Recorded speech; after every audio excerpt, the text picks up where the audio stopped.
Howdy everyone, and welcome to Our Cinema. Today's movie is High Noon. So sit back, relax, and let's get started.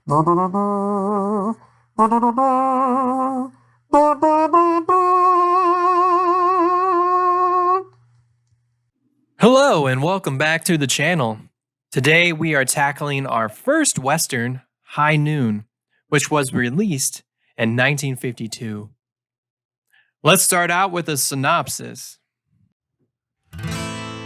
Wedding bells in the air, hanging up the star. Not a worry or a care about the man he did scar. The gang is coming in on the train at noon. William Kane has got to stay and fight all these dudes. His wife is very upset. Honeymoon postponed. Can he get out of the town, or will he die all alone?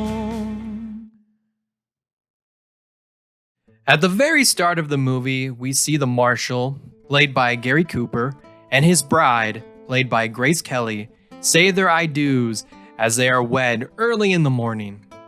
But unfortunately, there is no time to celebrate as the marshal finds out that a man, who the marshal himself sent away, has been released from prison and is coming back to their town at noon.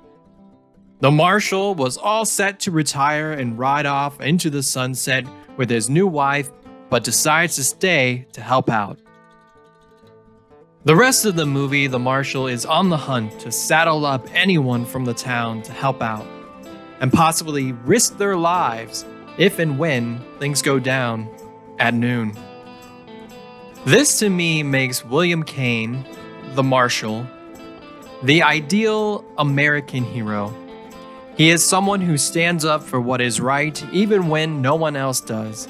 I mean, all he really had to do was say, "Nah, I'm retired," but instead wants to protect the town he has served.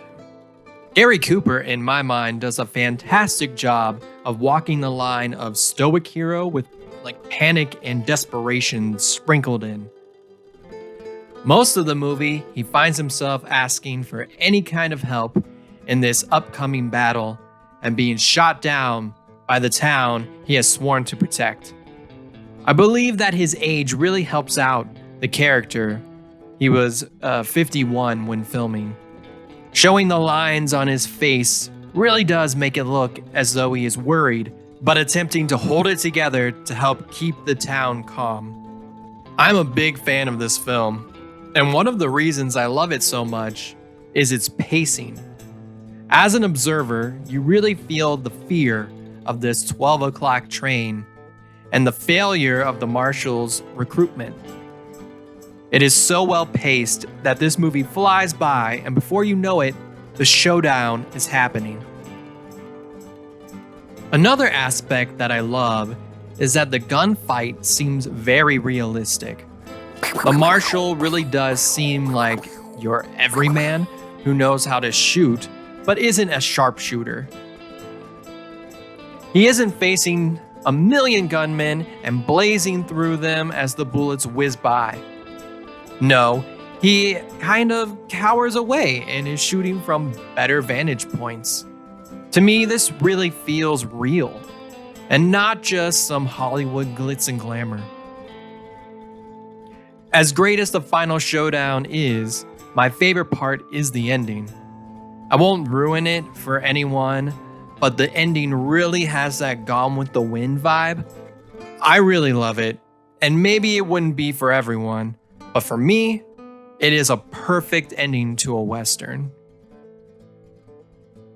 Now, as good as I think Gary Cooper is in this movie, is about how bad I think Grace Kelly is.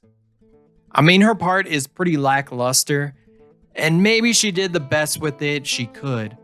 However, the chemistry between the two is non-existent. Her character does have somewhat of an arc, but really, I would have been fine if she just wasn't in the movie at all.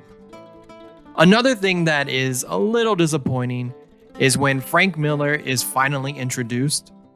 The entire movie, we keep hearing about how bad Frank Miller is. Like, what a monster. When he finally arrives into the town, he just looks like a man. I mean, I don't know what I would have liked to see, but the build-up didn't quite have that punch I was looking for. I don't know, maybe that's just me. Alright, let's get into some fun facts about High Noon.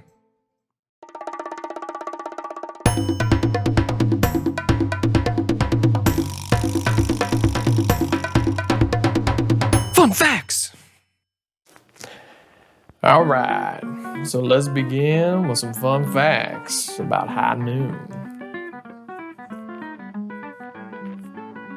In 1951, after 25 years in show business, Gary Cooper's professional reputation was in decline, and he was dropped from the Motion Picture Herald's list of top 10 box office performers.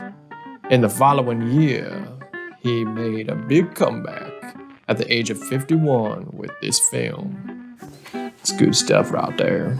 Yeah. Producer Stanley Kramer first offered the leading role of Will Kane to Gregory Peck, who turned it down because he felt it was too similar to The Gunfighter. Other actors who turned down the role included Charlton Heston, Marlon Brando, Kirk Douglas, Montgomery Clift, and Burt Lancaster. Alright. Do Not Forsake Me, Oh My Darling was the first Oscar-winning song from a non-musical film. Little to no makeup was used on Gary Cooper's face.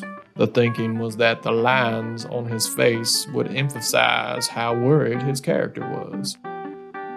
Gary Cooper took a cut in salary to help this get made, taking $50,000 plus a share in the profits instead of his customary $250,000. It's lost in the Best Picture category to The Greatest Show on Earth, directed by Cecil B. DeMille.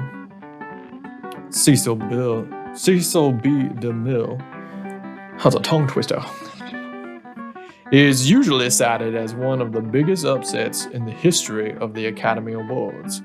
This loss was seen by many in the industry as a result of a significant anti-communist lobby directed at the film, led by actor John Wayne and columnist Hedda Hooper, and as an effort to appease Senator Joseph McCarthy, since DeMille was one of his strongest supporters. Gary Cooper had a bleeding ulcer at the time of filming. These have been fun facts by me.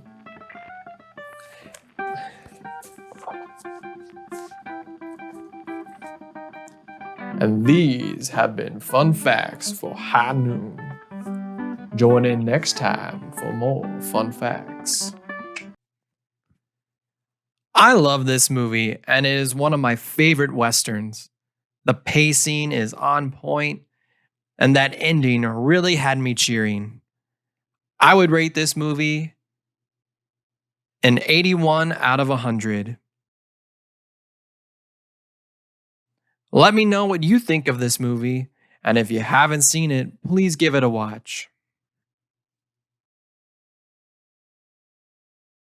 Alright, looks like we are wrapping up this piece. Who wants to see some glamour shots?